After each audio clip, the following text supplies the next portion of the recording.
जय श्री कृष्ण। सागर की लहरों को निहारता हुआ एक पथिक ये जानना चाहता है कि मैं कौन हूं।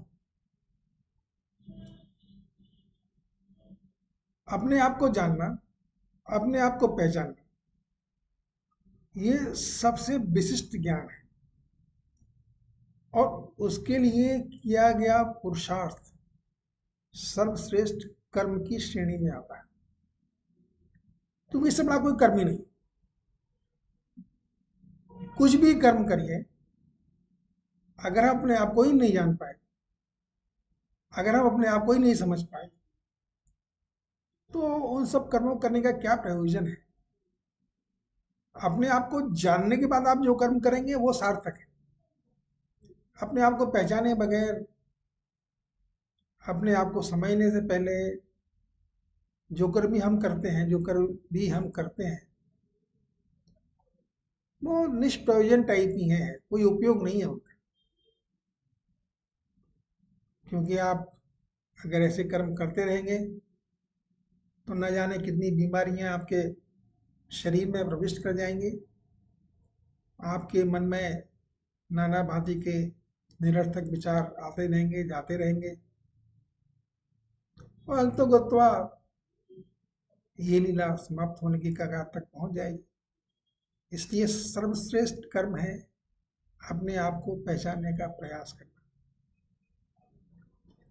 इससे पहले मैं एक दो बात कहना चाहता हूं उन महापुरुषों के बारे में जिनको आज हम लोग याद करते हैं, विशिष्ट श्रेणी में वो आते हैं। साईं बाबा को हम क्यों याद करते हैं? बाबा नीम करोड़ी वाले जो बाबा हैं, उनके भी बहुत से चमत्कार हमने सुन रखे हैं। उड़िया बाबा के भी बहुत से चमत्कार मुझे सुनाए गए हैं। रामकृष्ण परमहंस के बारे में बहुत कुछ कहा गया है। उन्होंने क्या पाया?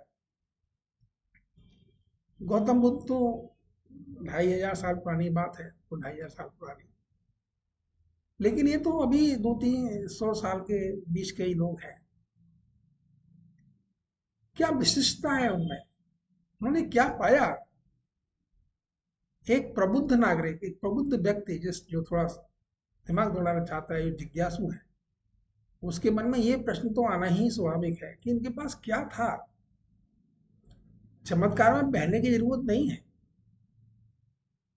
उनके द्वारा किए गए लीला प्रसंगों को गा के आनंदित होने की जरूरत नहीं है। जरूरत इस बात की है कि ये समझने की है कि वो क्या था, वो है क्या, क्या पाया। उनके पास ये देवी गुण कहां से आए, ये मूल विषय है।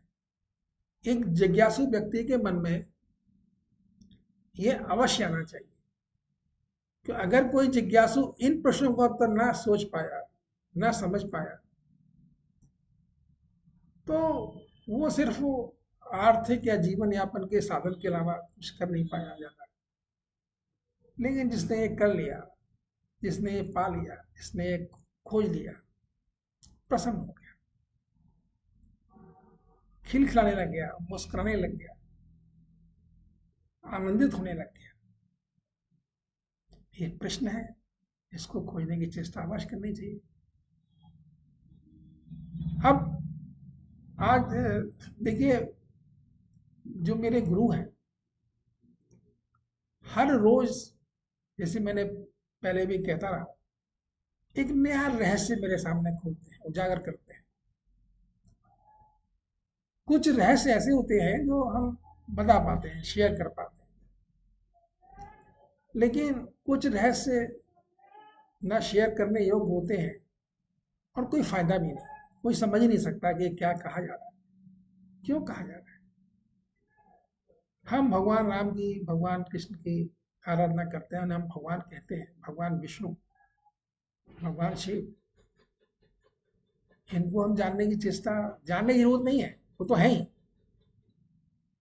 उनसे समीपता पाने की चेष्टा हम करते हैं कि नहीं करते? उनके हमें क्या सोचते हैं कि हम उनके थोड़ा समीप जाएं। अच्छा, आप उनकी बात भी देखिए। अब तो खैर बहुत भीड़ हर जगह मंदिरों में दिखाई देने लग जाती है, लेकिन उनकी जो माया है, माया नहीं, उनकी जो शक्ति है, वो सब जगह समान रूप से फैली हुई है। अगर भगवान की शक्ति को समझने की आवश्यकता हो तो कभी एक छोटा सा मोमबत्ती जला दीजिए। हम लोगों के यहाँ पूजा पद्धति में भी दीपक का विशिष्ट स्थान होता है। ऐसा क्यों होता है?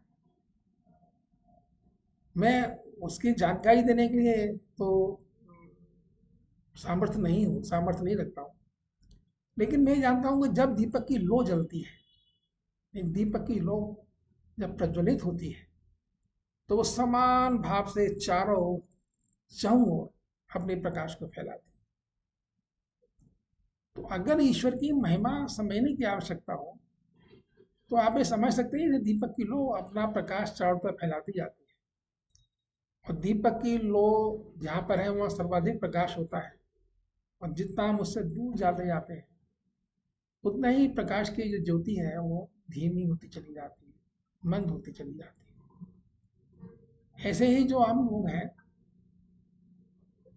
हम हैं, उनको भी